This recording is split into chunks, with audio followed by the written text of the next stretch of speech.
My name is Theresa Earle. I'm a free stater. I live in Henniker, New Hampshire. I have 2 kids, 2 cats, 2 dogs, a husband, and a farm in progress. And I am talking today about the idea of radical acceptance. So yesterday I spent some time talking about the trauma of liberty, where we really explored the impact that trauma has had on people, whether they realize it or not. And radical acceptance is the way to begin, in my mind, dealing with the trauma of the state and the trauma of the indoctrination that we've all kind of, well, not all of us, but many of us have experienced. Now, yesterday I defined trauma, and I'm not really going to get into that much today because this is a short time frame. What I want to talk about today is radical acceptance. And radical acceptance is, it means 2 things here. Radical acceptance is a mindfulness practice that is a skill set that helps people who have experienced trauma to be able to manage their emotions in a more healthy way. For me, I, at one point in my life, had severe PTSD and wasn't really able to regulate my emotions in a healthy way. I'm not really sure I regulated them at all. I just kind of stuck them all away. And DBT taught me some skills to be able to, in the moment, be able to process my emotions in a way that was much more healthy and much more productive and much less spastic. Radical acceptance is one of the core practices of DBT. Now, DBT stands for dialectical behavioral therapy. Dialectical means that you can feel, the premise is that you can feel 2 conflicting emotions at the same time and still be okay. There's a lot of times where, and I don't think that this is specific to people who have experienced trauma. I think this is specific to people who are people. We tend to think of things in very specific frameworks, and we tend to have a lot of very specific expectations about how things should be. And so when things happen, we can't accept them. We cannot accept it. I cannot accept that the government is recording my phone conversations and looking on my Facebook and reading my emails, and I cannot accept this. Well, you can. You can accept it and you can be angry. You can accept the anger that comes with it. You can accept the depression that comes with it. You can accept the resignation that comes with it at some point. Because all of those things release that energy so that you can focus on more productive measures. And so radical acceptance is a door to being able to say, this is reality as it exists. It may not be the way I want it, but it is what it is. And it is what it is something that I say multiple times a day. Because there are times when I would simply like to see things be different than what they are. And so at that moment, the question becomes, are you doing is there anything you can do about this at this moment? And if the answer is no, then it needs to go. Because there's no time in my life to be focused on those little nagging things that aren't exactly the way I'd like them. Which leads me to the second meaning of the word radical acceptance that I'm talking about today, which is more about accepting radicals. I used to think that one of my favorite bumper stickers used to be this one that had the word tolerance in different religious symbols. And then there was also one with like different Doctor Who, Star Trek, and sci-fi symbols. That one I still like. But the religious one, actually, and that one said coexist, sorry. But the tolerance one, I thought, for a long time I thought I was seeking for people to tolerate everybody else. And then I realized that I don't really care if anybody tolerates me. You don't have to tolerate me. We don't have to have any interaction whatsoever. Our conversations are based on a mutual interest in exchanging information, ideas, and potentially making plans together. However, you don't have to tolerate me. If you don't wish to make those plans with me, if you don't wish to work with me, there's not, okay, have a nice day. And I think that radical acceptance is the idea that we need to be able to accept that there are going to be people who we don't like that we end up working with, or that there may be people who, there are pieces of people that we may want to work with while also not working with other pieces of people. The reality is that none of us exist in a vacuum, and as far as I can tell, the Free State Project is a huge community building project. And if you're looking at taking 20,000 people and moving them into a state, if you get 20,000 people to move into the state, those 20,000 people don't just magically turn New Hampshire into liberty in our lifetime. That comes through conversation, community building, and not judgment about whether or not somebody's a statist or not. whether they're a status or not is irrelevant. If you're sitting in a town meeting, or you're sitting there in your kitchen and your neighbor's sitting across from you needs some help with something, who cares if they're a status? It doesn't freaking matter. What matters is how can you work together towards your common interests, so that if at some point, whether the state is an issue, becomes relevant, you at least have the relationship to back up your thoughts and ideas and the work that you've done together to maintain a level of trust.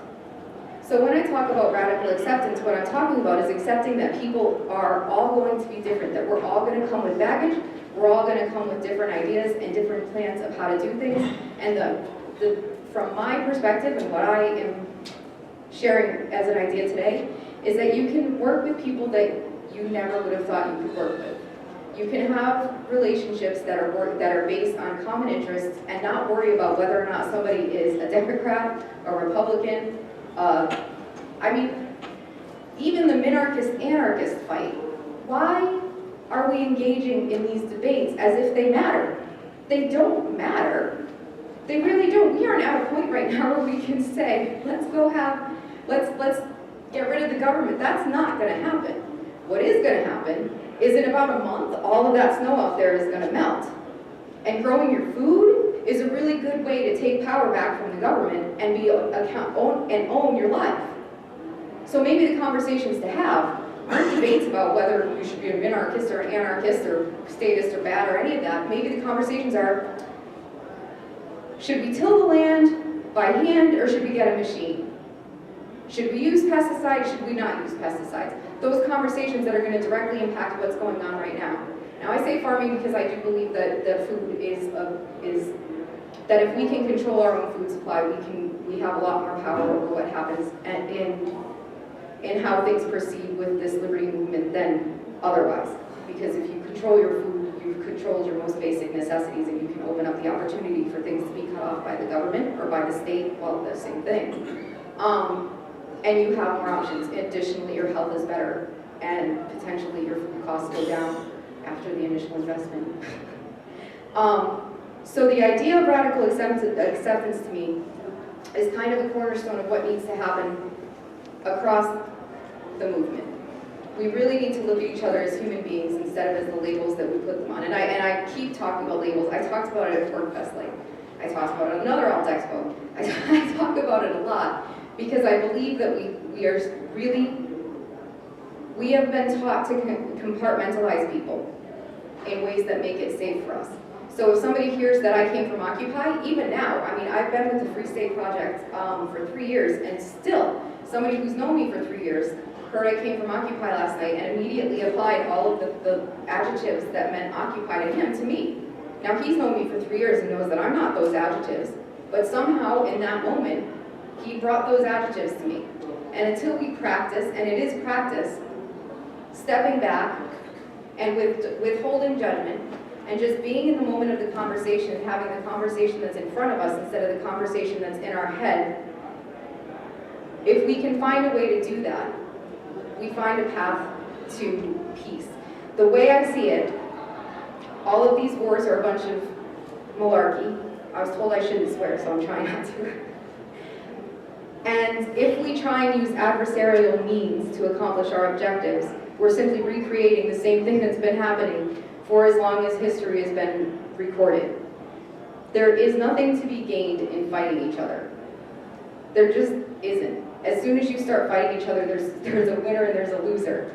And as soon as that's the dynamic, the common ground starts to erode immediately. I believe that we need to be much more able and willing to pull together, and that we need to be able to have conversations that are difficult, and we have to be able to look at each other and say, I understand that this is how you feel, but this is not how I feel. This is where I'm coming from, and agree to disagree. I think it's okay to disagree and still be friends. I think it's okay to be really different than some of your friends. I have a ton of status friends. I will always. Who cares? I don't give a crap. The people who I'm friends with because they bring some value to my life that is well beyond what they think of the government. Most people that I've met outside of here have never asked the question about whether or not government is good or bad. They've never even considered it, because we've all been, for the majority of us, and I'm collectivizing, so understand this, but the majority of us have been, if you're my age, you were watching Sesame Street when you were a baby, and then you're watching The Cosby Show when you were like 5, and that show with Tony Danza when he was the nanny, I can't remember that one, but I watched that one, and Growing Pains. And then when you were a teenager, you were watching 90210, and then you were watching The Simpsons. We're all in this very tiny box of thinking where we're not actually being challenged to think at all. We're being taught to ask other people what we should think about everything, what we should buy. We're being told, we're being advertised to, even when you're not watching advertisements in TV. It's built into the shows now. Netflix is brilliant with their advertising. The House of Cards, there is so much advertising in there, but you don't see it because they build it in there. But all of that does is put you in this framework of, I should have this, I should have that, the iPhone, oh my God, the iPhone. Who needs 1, 2, 3, 4, 5, 6 iPhones? You just need the one phone that works, and then as long as it works, it's a phone. I mean, that's just my perspective. I don't know, everybody else can do what you want. But as far as I'm concerned, we are not taught to think at all. We are taught to follow. And once you stop following and you start leading your own life and accepting your life where it is, radically, which means taking a good self-inventory and being honest about who you are and accepting that you're flawed. I am the most, I'm neurotic, I'm quirky, I'm awkward. It's okay, it's who I am. I'm also not afraid to get up in front of you and talk to you all. So I accept the good with the bad.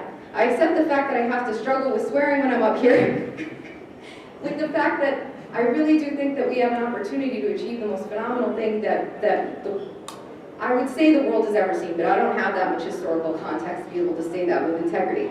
But I think we have the ability to create something meaningful and beautiful, but we have to be able to get over ourselves. And that's what I think. So I don't need any more time to discuss what radical acceptance is, but I'm happy to answer any questions or share ideas. During the last thing. Good idea. So would it be fair to characterize radical acceptance as, somewhat of a modern rehashing of Stoicism? Can you please define Stoicism? It was like this, philosophical, school of thought in the Greco-Roman world from 300 BC to about 200 CE, whatever. That was Marcus Aurelius was one of the proponents. Ironically, he was an emperor. And then there was a few Greek philosophers and whatnot. If anyone else here is more familiar with it, basically just accepting what you can't change, and kind of I mean it's entered de facto English use stoically to do or this or that kind of thing. So it sounds familiar. I mean in terms of not that word sounds familiar suddenly, but that idea sounds familiar to what radical acceptance is. Well, yeah, I actually like where you're going with that. I just want to expand upon that. I guess the way I would define it is kind of recognizing that you have more control over your reaction to something than you ever did. The more I'm really impressed. It's probably my favorite event going on right now. I think it's very much the same school of thought I'm coming from. And it almost has, if you're familiar with nihilism, it has a very similar feel, because you can kind of relate them all together. And when you were talking about the labels, that's what really impressed me, because coming from more of a nihilist school of thought, when they deny inherent meaning in anything and that we can create our own meaning, you realize that everybody's got a different opinion, and regardless of everybody's opinion, you still wake up in the morning, you still live a pretty normal life, regardless of all the, things that you're getting angry about that are happening way across the world. You still wake up in the morning, you go to work, you have friends, you have a social job, or a job, and, you're fine. So every morning you remind yourself, okay, well, things could be better. I'm not really happy with what's going on, but they could also be a lot worse too. So it's just sort of the map is not the territory or anything like that. I don't know if you're familiar with that, but I'll get to the main point. You essentially, you just kind of put everything into perspective in relation to everything else, and you realize that you're okay. And that you have more control over your reaction to something than you ever did. And with the stoicism, another thing, I'm trying to remember exactly what I was going to say, but yeah, no, exactly. Like, I'm trying to remember, I forgot who said it, but they mentioned that it's not the external world that's hurting you necessarily, but it's your reaction to the external world that creates your suffering, or your happiness for that matter, or any emotion that you feel.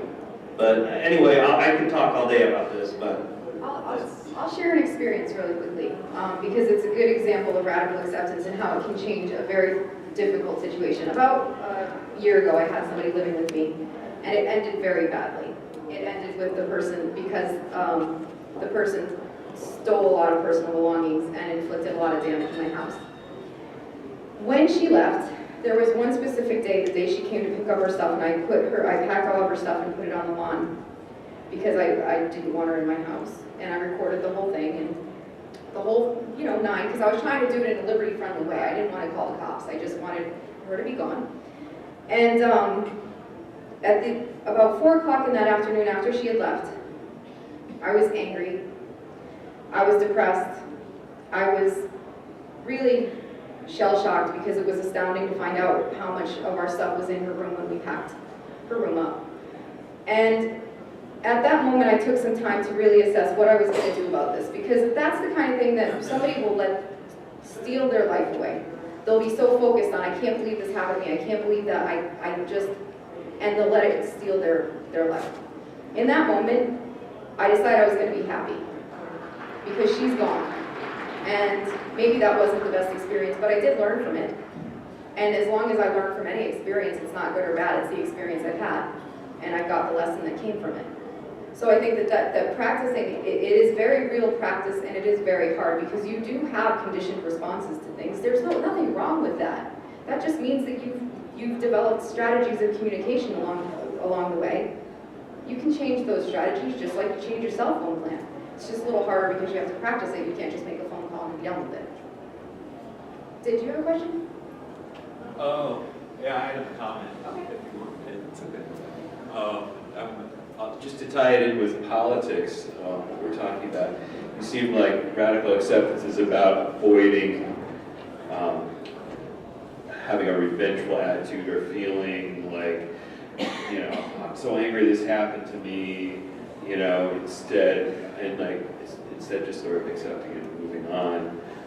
And because I do see a lot of people that seem caught in a sort of poor me mentality, like my life is, these bad things happen, and then they're blaming other people, but then they use it as an excuse not to improve themselves. I see in a lot of people. It's like complaining, nothing about it. Well, and that's where I was when I first started out in activism. I felt like I was a victim of a huge trick, that I had been tricked my whole life, and that the government had really just tricked me. That's the best word for it, because I really did. I believed until that point that the government was here for our benefit and that the government was benevolent. And that's not something that a lot of people here would probably say that they believe, but it is what I believe. And I spent a lot of time, I spent probably 2 months in that kind of, oh, this is a terrible thing. And then one of my friends said to me, so what are you going to do about it? And I was like, well, I'm going to talk to people about it. I'm going to talk to people about it all the time. I'm going to talk about it. He's like, so what are you going to do about it? I'm like, I just told you, I'm going to talk to people. He's like, that's not doing anything, that's just talking. He's like, what are you going to do? And so at that point, I really assessed, what skills do I have? What can I do? What can I control? And that's when I stopped. I don't do marches. I loved your talk today, Francois. Thank you. He said today that pacifism starts with yourself. And that to create a peaceful world, you have to create peace within yourself. And it's not about going to marches, it's not about going to the State House, it's not about doing those things, it's about doing those things with your life that are going to create a life of liberty for you. I have liberty now. I also have the government there so that any decision I make has consequence. But I still know that I'm making that choice now. And that's a hell of a lot more than most people. And so I can live with that. Does anybody else have a question? Then this is over. Thank you very much.